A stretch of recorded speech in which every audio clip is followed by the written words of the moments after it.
શહેરમાં 6 એપ્રિલના રોજ રામનવમીની શોભાયાત્રાનું ભવ્ય આયોજન કરવામાં આવ્યું છે.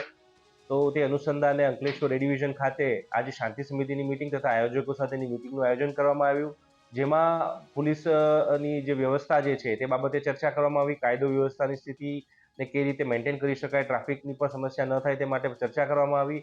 આયોજકોના પ્રશ્નોને પણ સાંભળી અને તેના બાબતે શું ઉકેલ લાવી શકે અને કે આ ધાર્મિક કાર્યક્રમને કઈ રીતે શાંતિપૂર્ણ રીતે તથા ઉલ્લાસપૂર્વક રીતે ઉજવી શકીએ તે બાબતે એક બહુ નિખાલસ ચર્ચા અને એક મિટિંગનું આયોજન કરવામાં આવ્યું. આજરોજ અંકલેશ્વર શહેર પોલીસ સ્ટેશન ખાતે શાંતિ સમિતિ બેઠકનું આયોજન થયું હતું.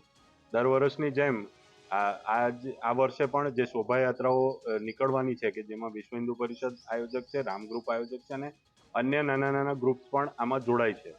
તો એ શાંતિથી નીકળી રહે અને કોઈક અનિચ્છનીય ઘટના ના બને એ હેતુસર આ બેઠક યોજાઈ હતી, જેની અંદર આયોજકો અને વિશ્વ હિન્દુ પરિષદના હોદ્દેદારો, રામ ગ્રુપના હોદ્દેદારો અને અમારા નગરપાલિકાના ચૂંટાયેલા સભ્યો અને પાર્ટીના સભ્યો ઉપસ્થિત રહ્યા હતા.